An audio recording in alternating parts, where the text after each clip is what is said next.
warahmatullahi wabarakatuh. Perkenalkan, saya Putri Nova Leolandari, mahasiswi Pendidikan Biologi UIN Raden Indah Lampung dengan NPM 1811060150. Saya dari kelas Biologi E.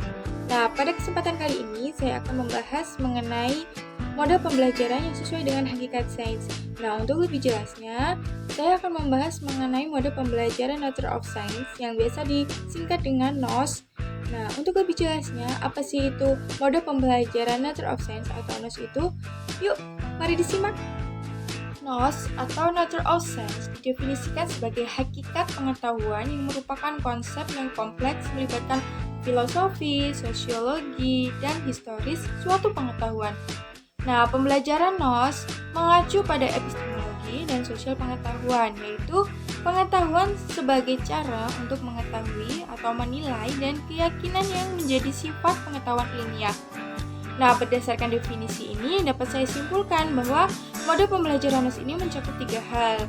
Nah, yang pertama yaitu ada ontologi, yaitu pengetahuan sebagai bidang ilmu yang mengkaji artikulasi, sosiologi, dan historisnya. Sedangkan yang kedua yaitu mencakup epistemologi, yaitu pengetahuan sebagai cara untuk meraih pemahaman atau understanding, wawasan, insighting, dan kearifan atau wisdom. Nah, yang ketiga yaitu aksiologi, yaitu pengetahuan yang lebih menitik beratkan pada manfaat pengetahuan tersebut bagi masyarakat dan lingkungannya.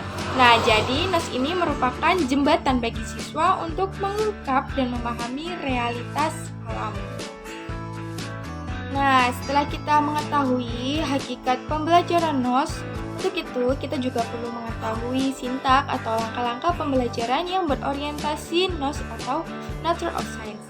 Ada 6 tahapan dalam mode pembelajaran NOS atau Nature of Science ini. Nah, tahap yang pertama yaitu background readings. Pada langkah ini, siswa diajak membaca buku atau artikel yang berkaitan dengan materi, sehingga dengan membaca diharapkan akan menimbulkan rasa ingin tahu terhadap materi yang ditunjukkan dengan beberapa pertanyaan. Kegiatan background readings ini dari buku yang berkaitan dengan materi pembelajaran mempunyai pengaruh yang signifikan terhadap pemahaman siswa mengenai materi dan meningkatkan penghargaan terhadap sains dengan sendirinya. Nah, untuk tahap yang kedua yaitu ada case study discussion. Tahap ini, guru membuka ruang diskusi untuk melayani pertanyaan-pertanyaan yang mungkin diajukan oleh siswa dari kegiatan background readings. Nah, kemudian pada tahap case study discussion ini adalah forum yang baik untuk membantu siswa mengembangkan pemahaman secara khas, menghadirkan sebuah persoalan, kemudian siswa berdiskusi untuk memecahkan masalah tersebut. Aktivitas siswa yang perlu diperhatikan adalah kualitas dan kuantitas pertanyaan dan penjelasan yang diberikan. Nah, untuk tahap yang ketiga yaitu ada inquiry missions. Pada tahap ini, guru membimbing siswa dalam berpikir dan memfokuskan pertanyaan yang telah didiskusikan. Aktivitas yang perlu dilihat adalah kesesuaian pertanyaan pembelajaran yang diajukan, ketetapan prosedur pembelajaran yang diajukan, kecermatan memprediksi masalah, hambatan, dan upaya pemecahan yang diajukan. Oke, selanjutnya kita memasuki pada tahap yang keempat yaitu ada inquiry land, di mana kegiatan siswa melaksanakan praktikum dengan mengembangkan keterampilan proses sains. Merancang suatu praktikum atau planning berdasarkan pedoman lembar kerja siswa atau LKS. Nah, melakukan pengamatan kemudian menginterpretasi data yang didapat melalui praktikum. Tahap ini membantu siswa belajar dan memahami proses dan keterampilan berpikir layaknya ilmuwan, walaupun kegiatan praktikum yang dilakukan merupakan praktikum yang sederhana. Nah, untuk tahap yang kelima yaitu ada historical study. Pada tahap ini, siswa diharapkan menyampaikan jawaban oleh siswa setelah melakukan praktikum dan diskusi. Untuk guru, menilai keterampilan siswa dalam mengomunikasikan jawaban dari setiap kelompok. Kemudian, yang perlu dicapai adalah kemampuan mendeskripsikan pengetahuan yang telah didapat dari proses praktikum. Nah, untuk tahap yang terakhir yaitu multiple assessment, yaitu guru melakukan penilaian selama kegiatan pembelajaran.